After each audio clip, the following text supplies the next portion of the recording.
All right, starting in three, two, one. What's going on, folks? Your guy Tommy Gain here, TG for Tommy Talk, your favorite show. Yes, yes. Thank you, thank you, thank you. Applause, applause, applause. Uh, with me here once again, my very good friend Zach Lyons, and we are here today to do a very special episode. As you might know, tomorrow, or I guess when you're probably watching slash listening to this today, is the National Football League's draft. An exciting time of year when all 30. I'm not sure if all 32 teams have a draft pick this year, first round draft pick. No, not all 30. Not all 32. I think only 31 do, and that's Is because it trading purposes or cheating purposes that did that? trading purposes. Okay, okay. And that's where we will begin. Take a guess who the one team that does not have that I'm not sure if it's the only team, but guess what team I'm talking about. I know the Rams actually do have their first round pick this year for like the first time in like 7 years. The answer is Um, the Carolina Panthers, and that is Correct. because tomorrow, unless something happens, unless lightning strikes from the heavens and strikes down Caleb Williams, he Unless we find Caleb Williams in like a gas mask bong tomorrow. I doubt that happens unless we find out that Caleb Williams was on the Epstein flight logs. He will be the number one overall pick for the Chicago Bears. And boy, oh boy, is Tommy excited. Man, oh man. It is, listen, and before, and you can call me on this, Zach, if I'm being a homer. I'm not going to lie and say I'm not being a homer, but I'm excited. I'm hyped. I'm excited. And you could tell me if I'm being ridiculous here. But it seems like this is the best situation that a number one quarterback has walked into or number one pick quarterback has walked into in a long time, probably since Andrew Luck walked into Indianapolis in 2012.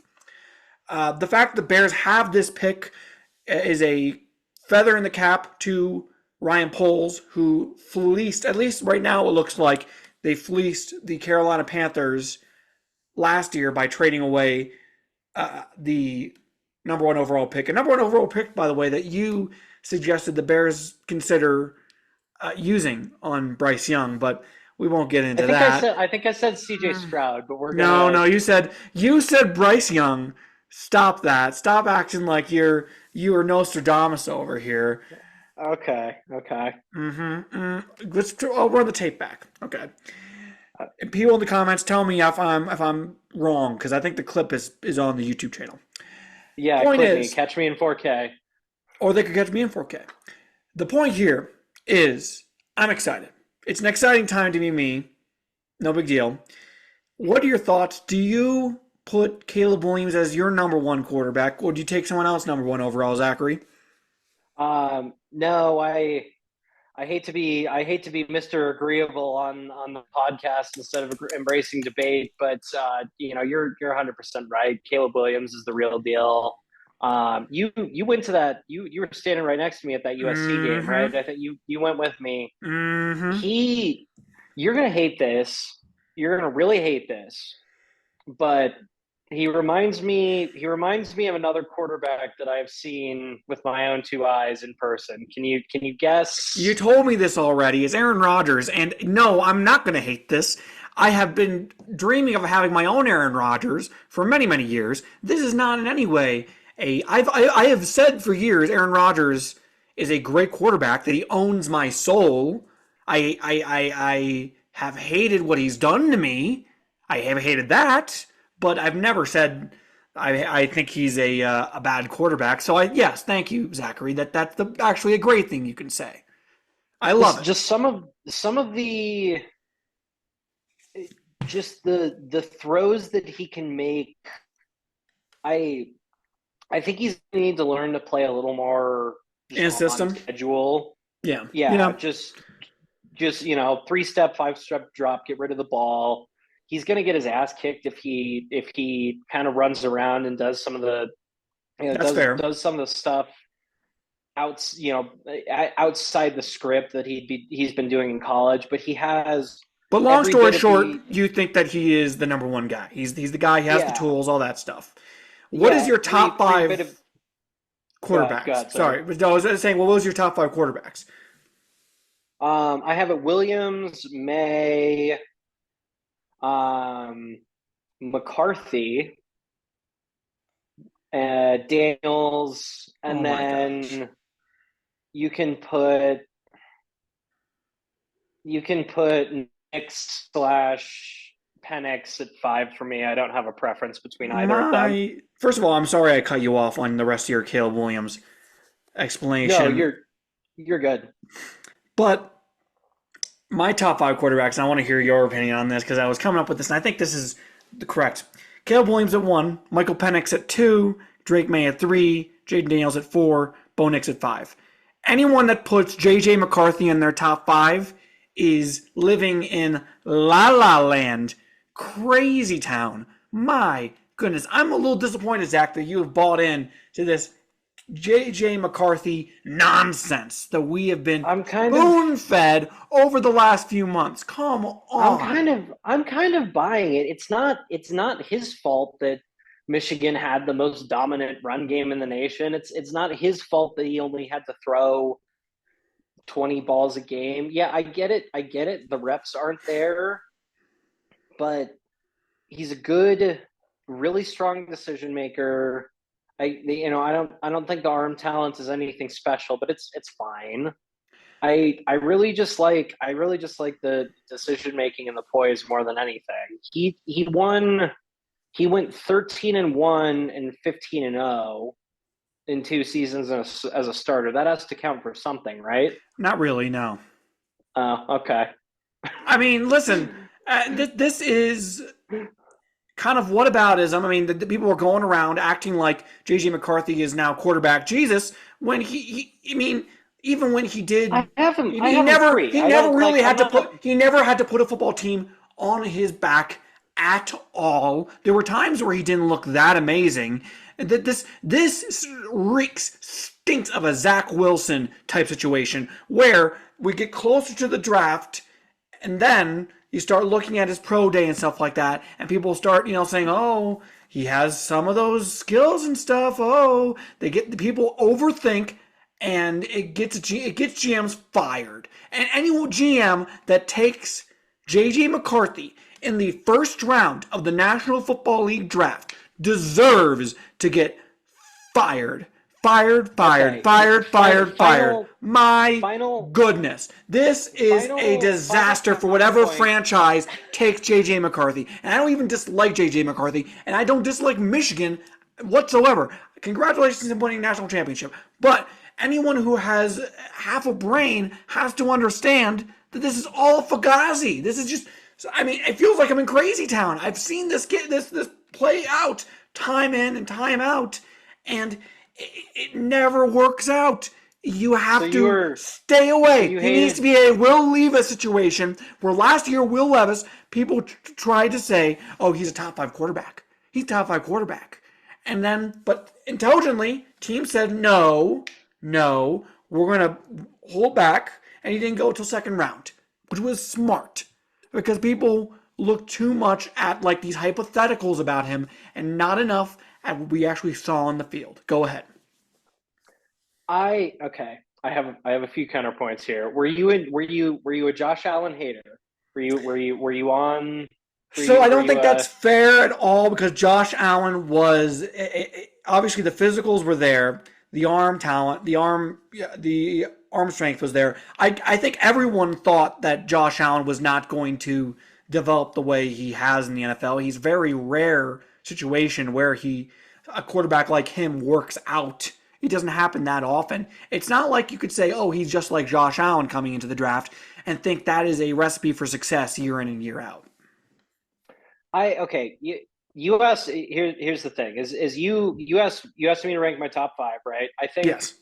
of that group, Williams, May, I think the only two that have projectable star traits. You know, we talked about Williams already. What about, do you May, not like Jane Daniels at all? I'll get to him in a sec, but And what do you have you against know, May, Penix?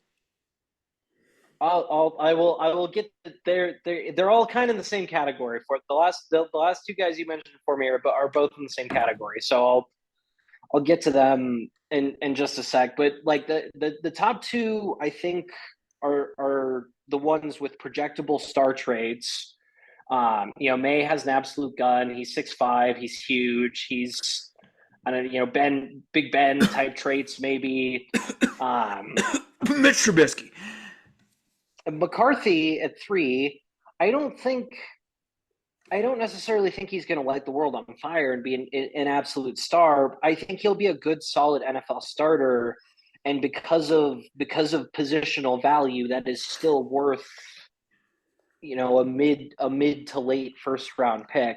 My issue with Nick's Penix and Daniels combined is none of them, you know, they're all 23, 24, and Daniels especially didn't do shit until his senior year. That's not true. Who does that remind That's not true. No, that's who not does that fair. remind you So of? let's hold up. Back up a second. Back up a second. First of all, didn't do shit till his senior year. You know who else didn't do shit till his senior year? A guy named Joe Burrow. You're gonna tell me Joe Burrow. He's the I'm only just guy that's saying. ever done it. Now, You know, besides that, we knew. I mean, going into last season, you and again caught in 4K, Kenny Pickett, Brandon Weed. you predicted Jaden Daniels as your Heisman winner. I did. I think he was an outstanding college quarterback. You know how many Heisman winners have had any He kind of had to show success in the something in his NFL? junior year. He had to show something in his junior year for you to think that in his senior year he was going to win a Heisman Trophy. I think I think that Caleb Williams would have quadrupled what obviously bullshitting around here, but I Caleb Williams would have been leaps and bounds better from a statistical perspective if he had the supporting cast around him. If he had Oh, two absolutely. NFL Yeah. offensive Yeah. tackles and three NFL wide receivers around him, I think he might have had a little better season than Daniels did. Don't come at me like a Heisman is a projectable NFL trait. Well, no. I'm coming at you because you said he did nothing till his senior year, but he went to an SEC championship game his junior year. Um, Okay. Now, what I do think Jaden Daniels, I think there are some issues there that people aren't understanding. The vast majority of his passes went to a very small group of receivers, which tells me that he's more of a timing routes guy, more of a guy that you go, he's finding the open. There's his first read is open and he's making those throws. I don't know if he's going to be that guy who can make those reads down the field and deliver the football to where it's going to be. Now, I do think that he has a lot of the traits. It's not impossible that he could end up being a good NFL quarterback, but I don't. I see much less in him than I see in guys like Drake May and Michael Penix. And I want to get to Penix now. Penix did things before his senior year. Everyone knew he was a great quarterback way before that, even when he was at Indiana. So I don't think that's fair to say that. I think his injury history really hurt him. But I think that he was a terrific college quarterback. He has the accuracy, he has the arm strength. I don't really understand the hate on Michael Penix, why he has been dragged so low. I I want guys that are projectable, that have room to grow, that I don't think are a finished product. And I think Williams, May, McCarthy still have, a much higher ceiling to grow to Whereas the rest of these guys, they're 23, 24. We kind of know, we kind of know what they are. Now let's move on from the quarterbacks because we're just kind of just rambling at this point. Also, we didn't get to Bo Nix. I think Bo Nix is okay. Well, can we say that he's okay? Make good backup. Um, I think he Be a would look great. legendary backup. I think he will look outstanding holding a clipboard. Exactly. Who is your first non-quarterback or wide receiver taken? Because I think we know the first picks are going to be quarterbacks and wide receivers. Uh, um, Marvin Harrison Jr. is going to be the first receiver taken. Yada yada yada. Who do you see as being that first non-receiver, non-QB? And my prediction, by the way, is Joe Alt because I think he is a next level prospect on offensive line. If there was some way the Bears could get him, maybe trade up or him falling, I would die. It'd be amazing. But I think he'll probably go a little bit higher than that, more like 4 or 5. I'm saying Joe Alt. Um, I think I'm gonna go. I'm gonna go the offensive route here. I think a team. It might be the Cardinals. The Cardinals are at 4, right? Yeah, Um, yeah. I think a team. I think either the Cardinals or a team trading up is going to talk themselves into Malik Neighbors at 4. He's a wide receiver. Yeah, the first. Oh, or sorry, are you saying or first non-offense? Non-quarterback, non-wide receiver. Oh, sorry. I thought non-quarterback. Um, yeah, I like Alt, the offensive tackle, like you mentioned. Wait, back up. You think that he's going to go over Marvin Harrison? What You think are You wide? think Neighbors is going to go over what Marvin Harrison? I think someone's going to talk themselves into them because they the Over Marvin Harrison Jr.? I think Neighbors has a higher. Marvin Harrison's going to catch. He's going to go for 1,200 yards and catch 10 touchdowns his rookie year. But someone's going to talk themselves. Some GM is going to talk themselves into Neighbors because they think he can be, Jamar Chase or prime Odell Beckham or something like that because he has just that insane top end speed. That's Are we just naming Harrison. LSU wide receivers now? Uh, hey man, they they produce. That's true. It's a good point. No, I think that's possible. I think Neighbors, I really don't think he's that far off from Harrison. I'm not saying that from a perspective of I think it's that crazy of a talent evaluation. I think that's more of a just because a lot of people think that Harrison Jr. might be the best overall player in the draft. That's the only thing I would think. Um, any other thoughts And on the upcoming draft? Any thoughts? Do the Broncos have a first round pick this year, or did they trade that away too? they do. I believe they are at 12. Um, Mm, no man's land. so excuse me. Bless you. Are they taking a Sorry, quarterback? could not get to the mute button in time.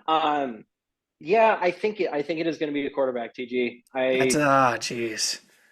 And that is a terrifying prospect, but I think it needs to happen. I think if this isn't the guy, you're going to go. This roster is garbage and is just hot flaming garbage. It's going to go 3-14 anyways. If this isn't the guy, if this isn't the one that gives you hope, just go fishing again next year. It's kind of the way of the NFL these days.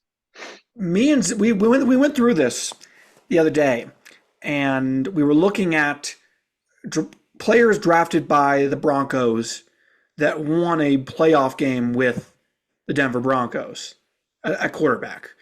And we went through all the many years of the Denver Broncos. And for the people at home, I'll give you a second to guess how many have. The answer is one.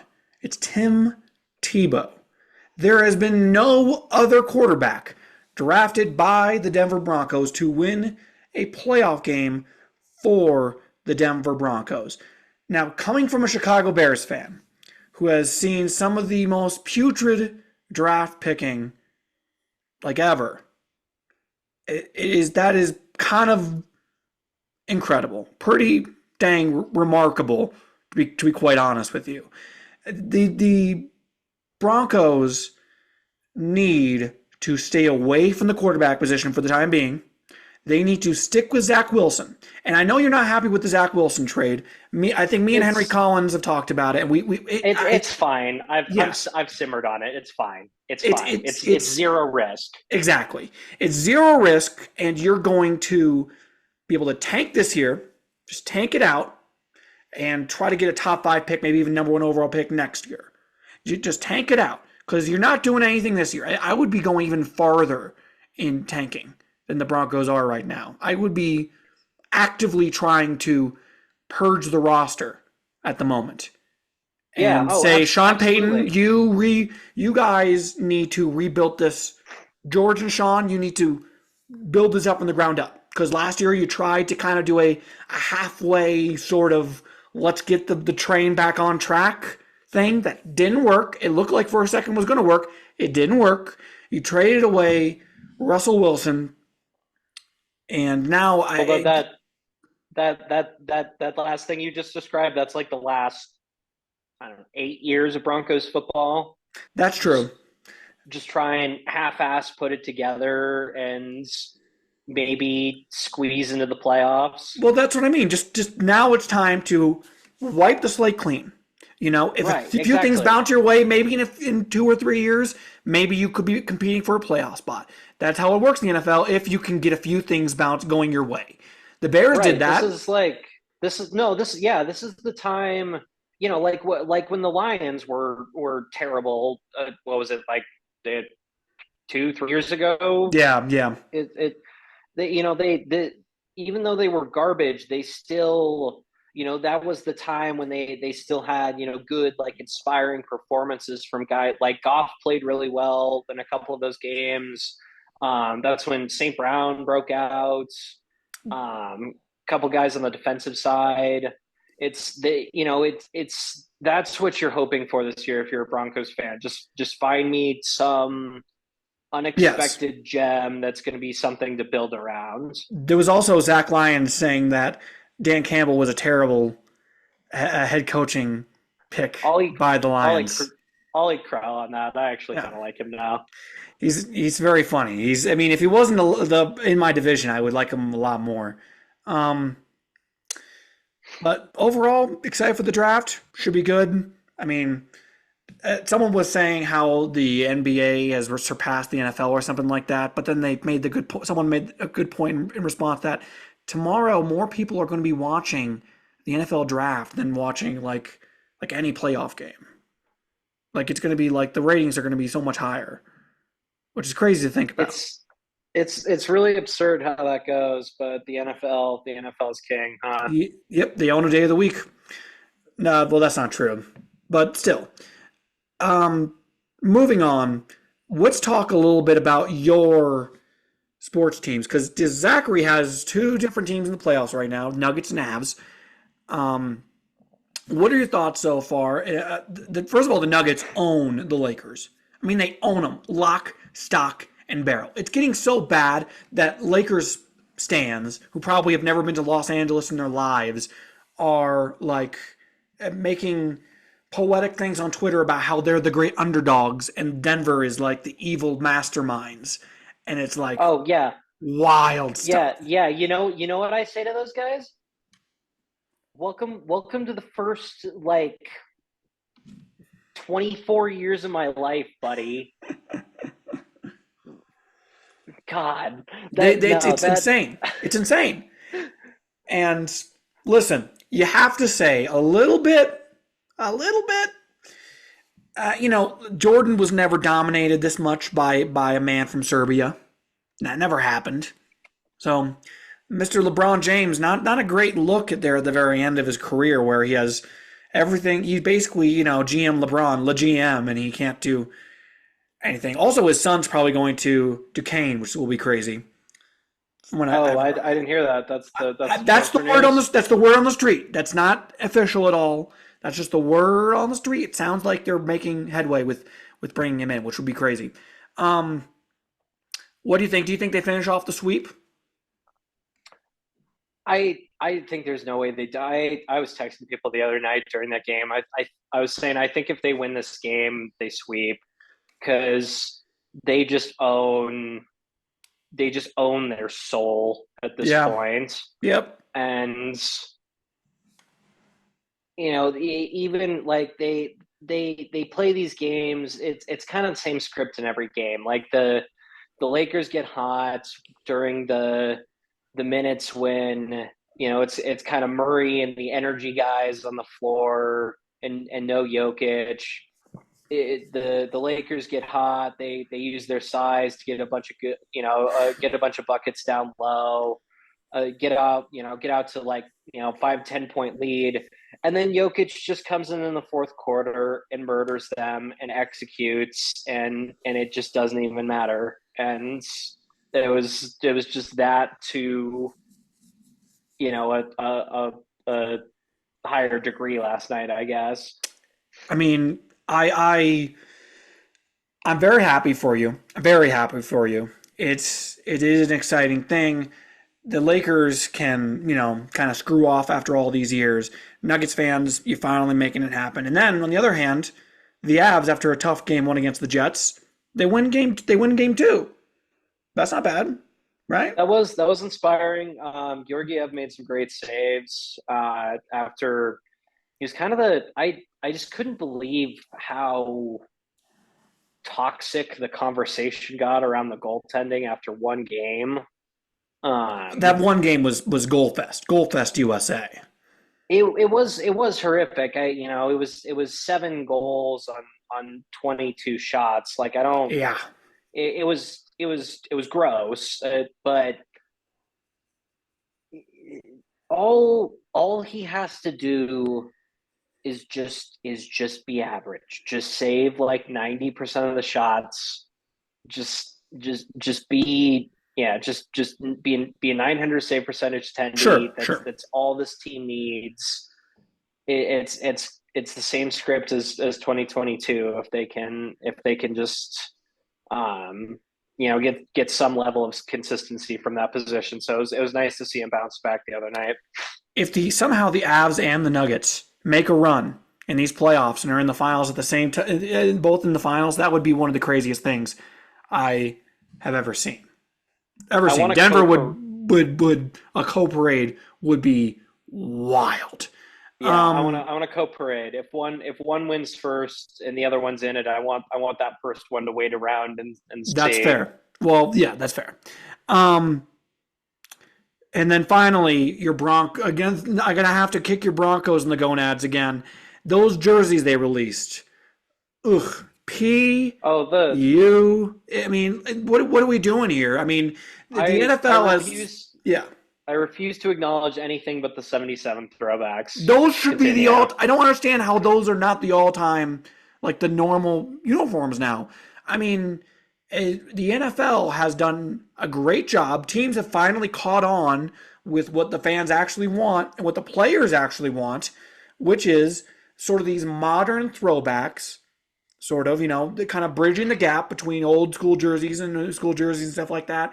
And teams have done it, and they've gotten rave reviews. Every team that's done it, and instead of just going with that, with saying, hey, you know what, let's try to merge the old Elway jerseys back in with the back in with, some more modern stuff, and people would have been over the moon. Instead, it looks like they're UTSA out there. I mean, it's bad, and a lot of the combinations are bad. Now, I do have a theory here. I think you're going to like this. My Okay, theory I'm here for is it. my theory is this is actually genius because they know they're going to be bad for the next like 4 years. And so when they finally get good again, they'll switch the jerseys. So that way they can bury this era of Broncos football along with these jerseys.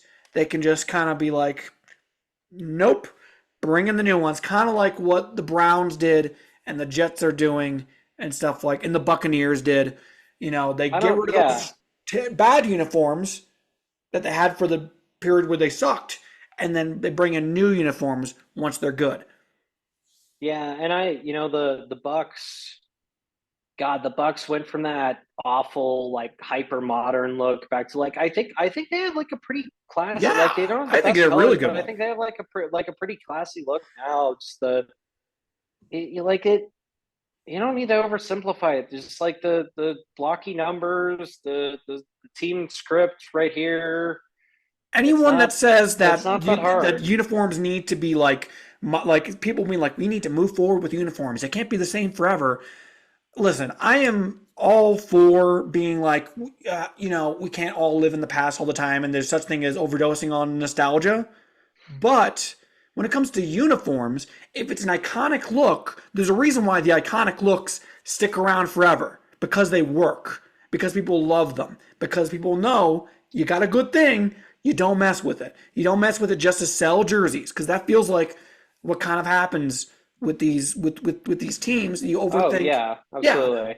I mean, you look at a lot of teams, some of the greatest uniforms in sports haven't changed in so many years because guess what? They're that good. So no, it's not one of those things where people are over exaggerating how good these old uniforms are. They just were really good and they shouldn't have gone away. I think Yeah. that's fair to say. Yeah, I don't know. Someone saw this uniform right here and they said we need more triangles on it. The It doesn't have triangles enough thing it is doesn't have enough nuts. triangles. That's It just nuts. like That is the what most the fuck? hack. All the 5280, like the mountain thing on the sleeve, the triangles. It is some of the most tacky, like least thought out. Because sometimes it could be cool in uniforms. They really think through the different little things they put into a uniform. So little thought put into those details. So hacky, so overdone that it's kind of hard to believe that there was a group of people that came together and said, hey, let's design this. And they didn't invite someone from an outside to look at it so they could tell them, guys, what is this? Like it, and this is all on Nike, by the way. Nike has been trying to push. Nike has pushed a lot of teams into bad uniforms, and I think they have now done that with the Broncos as well. This is one of those situations like the Jets a few years ago where you saw it and right away you said, "No, sir," and you knew that eventually those uniforms would go hasta la bye bye. And I think we can probably safely bookmark this, save it for a few years from now when the Broncos pull the plug and say, all right, we were wrong. I agree. I hope you don't get old takes exposed, TG. I hope so too. If I got old ticks exposed, that'd be great. My goodness. Old ticks exposed. Honest, Please expose me. Please expose. We need exposure. This podcast needs exposure. Please expose me. I would be gladly be exposed for internet views. I have not had a viral tweet in too long. Way too long. Way too long. Any other things? I mean, the Buffs are playing this weekend, but it could be bad weather in Boulder. Um, they're going to be playing the spring game. I think I yeah, like I some of the don't. stuff that we bring in. I think you have been saying that you're a little bit done with Buffs football till August because of all the different turnover. Is that correct? Is that a good way of putting it? I done entirely no, but I just Checked I'm out. not waste I'm not wasting energy on tracking who's coming in and out of the program. It's exhausting. It's hard to track. I know our core group of players on offense is still intact. I think that's going to be fine. I'm not too concerned about anything like that. So I'm just kind of let's wait and see in August mode. That's fair. Um, yeah, it's too exhausting to keep up with all this portal stuff because like I was telling you guys the other day, like all the national writers like like Pete Thamel and Nicole Auerbach and all the college football national writers, they love writing about how many players are coming in and out of the Colorado program. because it's just They love to hate. it's just clicks and cash and advertising dollars and Yeah, whatever. that's true. Yeah, I mean they're part of the posse of people that have made kind of big bags on hating on CU football at this point. So you're not wrong. I I do I do worry that this is like an unnecessary. I do worry that this is an unnecessary level of like roster churn just for I maybe think not a it's whole more. lot of I think it's games. happening more than you think in a lot of programs. A lot more Yeah. than you think for other programs as well. Okay. And finally, I have a fun segment to do. It was that you showed us that Terrell Davis card. Is that Zach Lyons's trading card of the day? Yeah. I guess this can be. Say. Let's $9, man. see. You really broke out the big guns for this podcast. Thanks, Let's see. Zach. Let's see. It's a 97 Pinnacle. It's a red parallel. Nice. Well, here, if you want something, I don't know. You I got got a any T206s out there? Trevor Story PSA 10 rookie card. Wow. I That's mean, yeah. yeah. I don't know. Nothing too crazy this week. They had that Mickey Mantle card from 19 was a 52 tops on display at the All-Star game a couple years ago in Denver. Me and Oh my Henry went to god. go see it. They made you pay to go see it. And we were like, screw Oh, this. that's ridiculous. Yeah, they were like That's making people ridiculous. pay to go in to see it. Like, is MLB that cheap that you're gonna make the It's not. people pay? Come on, man. Give me I a mean, break. you can find one of those in like a PSA 2 for a. I mean, it still costs you a pretty penny, but it's not a. Yeah, I mean, it's gonna cost you a lot of money. That thing's the most I, expensive baseball card in America, in the world. I hear you, but it's more, it's accessible enough that MLB should not be charging you just to look at it. Is what I'm. That's fair. Anyway, Yeah. folks, we're about to run out of time. I'm Tommy Gann. That's Zach Lyons. This has been Tommy Talk, Tommy Talk, Tommy Talk, Tommy Talk, Tommy Talk, Tommy Talk. See you guys.